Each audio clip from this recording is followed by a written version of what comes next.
Sir ನಮಸ್ತೆ. Sir ನಮಸ್ತೆ. ಈಗ ನಮ್ಮ ತಂದೆಯವರೆಲ್ಲ ಏನಂತಂದರೆ ಜೀವಾಮೃತನ ಒಂದು ಡ್ರಮ್ಮಲ್ಲಿ ಹಾಕಿ ಎಲ್ಲ ಮಾಡೋರು. ಈಗ ನಮಗೆಲ್ಲ ಅಷ್ಟು ಪೇಷನ್ಸ್ ಇಲ್ಲ, ಟೈಮು ಇಲ್ಲ. ಈಗ ನಾವು ಜೀವಾಮೃತನ ಸ್ವಲ್ಪ ಅಪ್ಡೇಟೆಡಾಗಿ ಮಾಡಬೇಕು ಅಂದರೆ ಯಾವ ರೀತಿ ಮಾಡಬೇಕು ಸರ್? ಸರ್ ಈಗ ಜೀವಾಮೃತ ಈಗ ಜಾಸ್ತಿ ಎಲ್ಲ ರಾಸಾಯನಿಕಗಳನ್ನ ಮುಕ್ತ ಮಾಡಿ ಸಾವಯವ ಕೃಷಿ ಕಡೆ ನಮ್ಮ ರೈತರು ಜಾಸ್ತಿ ಆಸಕ್ತಿ ತೋರಿಸ್ತಾ ಇದ್ದಾರೆ. ಅಂತ ರೈತರುಗಳಿಗೆ ಜೀವಾಮೃತ ಘಟಕನ ನಾವು ಪರಿಚಯಿಸ್ತಾ ಇದ್ದೀವಿ. ಈ ಜೀವಾಮೃತ ಘಟಕ ಏನಂತಂದ್ರೆ ಈಗ ಆಲ್ರೆಡಿ ನಮ್ಮ ರೈತರು ಅವರೇ ಮ್ಯಾನ್ಯಲ್ ಆಗಿ ಒಂದು 200 ಲೀಟರ್ ಏನು ನಾವು ಸಿಂಟ್ಯಾಕ್ಸ್ ಅಂತ ಹೇಳ್ತೀವಲ್ಲ, 200 ಲೀಟರ್ ಟ್ಯಾಂಕಲ್ಲೋ ಅಥವಾ 500 ಲೀಟರ್ ಟ್ಯಾಂಕಲ್ಲೋ ಅವರೇ ಜೀವಾಮೃತನ ರೆಡಿ ಮಾಡ್ಕೋತಾ ಇದ್ದಾರೆ. ಬಟ್ ಅದರಿಂದ ಏನು ಸಮಸ್ಯೆ ಆಗ್ತಿದೆ ಅಂತಂದ್ರೆ ಅವನ್ನ ಸರಿಯಾದ ಪ್ರಮಾಣದಲ್ಲಿ ಗಿಡಗಳಿಗೆ ತಲುಪಿಸೋ ವ್ಯವಸ್ಥೆ ಆಗ್ತಿಲ್ಲ.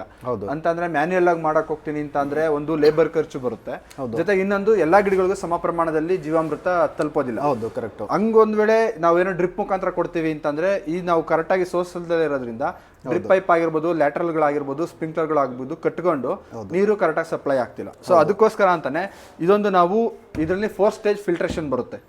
ಇದರಲ್ಲಿ ಫಿಲ್ಟರ್ಗಳಿದೆ. ಹೌದು ಸರ್, ಇದ್ರೊಳಗಡೆ ನಿಮಗೆ 4 ಸ್ಟೇಜಲ್ಲಿ ಫಿಲ್ಟ್ರೇಷನ್ ಬರುತ್ತೆ, ಫಿಲ್ಟರ್ ಸಿಸ್ಟಮ್ ಇದೆ. ಈ 4 ಸ್ಟೇಜಲ್ಲಿ ಫಿಲ್ಟರ್ ಆಗಿದ್ದಂತ ಜೀವಾಮೃತವನ್ನ ನಾವು ಈ ವಾಲ್ ಮುಖಾಂತರ ನಾವು ಡೈರೆಕ್ಟ್ ಡ್ರಿಪ್ಗೆ ಕನೆಕ್ಟ್ ಮಾಡಿ ಅಥವಾ ಲ್ಯಾಟ್ರಲ್ಲಿ ಕನೆಕ್ಟ್ ಮಾಡಿ ನಾವು ಪ್ರತಿ ಗಿಡಗಳಿಗೂ ಕೂಡ ನಾವು ಸಪ್ಲೈ ಮಾಡಬಹುದು. ಇದರಲ್ಲಿ ಇದಕ್ಕೆ ನೀವು ವೆಂಚುರಿ ಕನೆಕ್ಟ್ ಮಾಡಬೇಕಾಗುತ್ತೆ.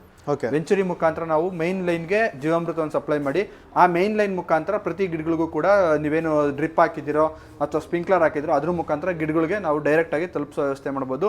ಇದರಿಂದ ಯಾವುದೇ ರೀತಿಯಾಗಿ ಡ್ರಿಪ್ ಪೈಪ್ಗಳಾಗಿರ್ಬೋದು, ಲ್ಯಾಟ್ರಲ್ ಪೈಪ್ಗಳಾಗಿರ್ಬೋದು ಅಥವಾ ಸ್ಪ್ರಿಂಕ್ಲರ್ಗಳಾಗಿರ್ಬೋದು ಕಟ್ಕೊಳ್ಳೋದಿಲ್ಲ. ಓಕೆ.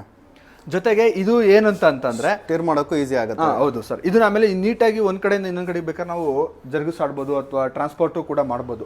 ಈಗ ಕೆಲವ್ರದ್ದು ಇಲ್ಲೊಂದು 2 ಎಕರೆ ಇರುತ್ತೆ, ಇಲ್ಲಿಂದ ಇನ್ನೊಂದು ಕಿಲೋಮೀಟರ್ 2 ಕಿಲೋಮೀಟರ್ ಇನ್ನೆಲ್ಲ ಒಂದು 2 ಎಕರೆ ಇರುತ್ತೆ. ಇದೇನಪ್ಪ ಇಲ್ಲಿಗೊಂದು ಜೀವಾಮೃತ ಘಟಕ ಅಲ್ಲಿಗೊಂದು ಜೀವಾಮೃತ ಘಟಕ ಅನ್ನೋ ಬದಲು ಇಲ್ಲೊಂದು ತಿಂಗಳು ಇಟ್ಬಿಟ್ಟು ಜೀವಾಮೃತ ಸಪ್ಲೈ ಮಾಡಿ ಎಲ್ಲ ಗಿಡಗಳು ಕೊಟ್ಟಾದ್ಮೇಲೆ ಬೇರೆ ಕಡೆ ಇನ್ನೊಂದಕ್ಕೂ ತಗೊಂಡೋಗ್ಬೋದು, ಈಸಿಯಾಗಿ ಟ್ರಾನ್ಸ್ಪೋರ್ಟ್ ಕೂಡ ಈಸಿಯಾಗಿ ಮಾಡ್ಬೋದು ಸರ್. ಅದ್ರ ಜೊತೆಗೆ ಇದು ಒಂದು ಏನಂತಂದ್ರೆ ನಾವು ಈ ಜೀವಾಮೃತ ಘಟಕ ಮಾಡಬೇಕಾದ್ರೆ ನಮ್ಮ ರೈತರುಗಳು 200 ಲೀಟರ್ ನೀರಿಗೆ ಒಂದು 15ರಿಂದ 20 ಕೆಜಿ ಸಗಣಿ ಆಗಿರ್ಬೋದು, 5 ಲೀಟರ್ ಗಂಜಲ ಆಗಿರ್ಬೋದು, ಒಂದು 5 ಕೆಜಿ ಬೆಲ್ಲ ಆಗಿರ್ಬೋದು, ದ್ವಿದಳ ಧಾನ್ಯದ ಹಿಟ್ಟಾಗಿರ್ಬೋದು, ಅಥವಾ ಒಂದು ಬಕ್ಸೆ ಅಥವಾ 1 ಕೆಜಿ ಅಷ್ಟು ಜಮೀನಿನ ಮಣ್ಣು ಹಾಕಿ ನಾವು ಜೀವಾಮೃತ ಮಾಡಬೇಕು ಅಂತ ಒಂದು ಕಾನ್ಸೆಪ್ಟ್ ಇದೆ.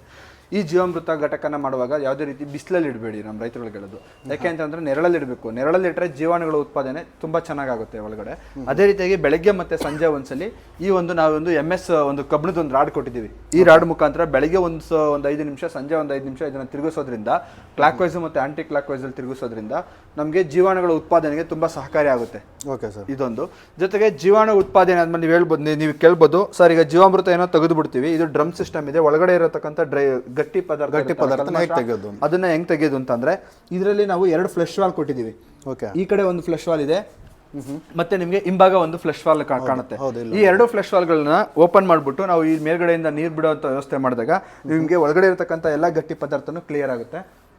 ಮತ್ತೆ ನಂತರ 6 ತಿಂಗಳಿಗೆ ಒಂದ್ಸರಿ ನಾವು ಇದಕ್ಕೆ ಬ್ಲೀಚಿಂಗ್ ಪೌಡರ್ ಹಾಕಿ ಕ್ಲೀನ್ ಮಾಡ್ಕೋಬೇಕು. ಅಂದ್ರೆ ಇದರಲ್ಲಿ ಯಾವುದೇ ರೀತಿ ಫಿಲ್ಟರ್ಗಳು ಹಾಳಾಗೋದಿಲ್ಲ. ಮಿನಿಮಮ್ ನೀವು ಈ 2 ಸಿಸ್ಟಮ್ನ, ಒಂದು ಜೀವಾಮೃತ ಘಟಕ ನೀವು ಏನು ರೆಡಿಯಾದ ಜೀವಾಮೃತನ ತೆಗೆದ ಮೇಲೆ ನೀಟಾಗಿ ಫ್ಲಶ್ ಮಾಡೋ ಮುಖಾಂತರ, ಮತ್ತೆ ಇನ್ನೊಂದು ಪ್ರತಿ 6 ತಿಂಗಳಿಗೆ ಒಂದ್ಸಲಿ ಬ್ಲೀಚಿಂಗ್ ಪೌಡರ್ ಹಾಕಿ ಒಳಗಡೆ ಕ್ಲೀನ್ ಮಾಡೋ ಮುಖಾಂತರ, ಎರಡನ್ನೂ ನೀವು ಕರೆಕ್ಟಾಗಿ ನಮ್ಮ ರೈತರುಗಳು ಅನುಸರಿಸಿದ್ರು ಅಂತಂದ್ರೆ ಮಿನಿಮಮ್ ಇದು 10 ವರ್ಷದವರೆಗೂ ಬಾಳಿಕೆ ಬರುತ್ತೆ. 10 ವರ್ಷದ ತನಕ ಬಾಳಿಕೆ ಬರುತ್ತೆ. ಇದು ಒಂದು ಜೀವಾಮೃತ ಘಟಕ ಬಾಳಿಕೆ ಬರುತ್ತೆ. Okay, it's a good investment. ನಿಮ್ಗೆ ಹೋದ್ರೆ ಇನ್ ಕೇಸ್ ಏನಾಗ್ಬೋದು, ಇಲ್ಲ ನೀವು ಎಳ್ದಾಡ್ಬೇಕಾದ್ರೆ ಏನಾರ ಹೋಯ್ತು ಅಂದ್ರೆ ಈ ತರ ವಾಲ್ಗಳು ಹೋಗ್ಬೋದು, ಎಲ್ಲ ರಿಪ್ಲೇಸ್ ಮಾಡ್ಕೊಂಡು ಒಳಗಡೆ ನಿಮ್ಗೆ ಯಾವುದೇ ರೀತಿ ಡ್ಯಾಮೇಜಸ್ ಆಗೋದಿಲ್ಲ. Okay sir.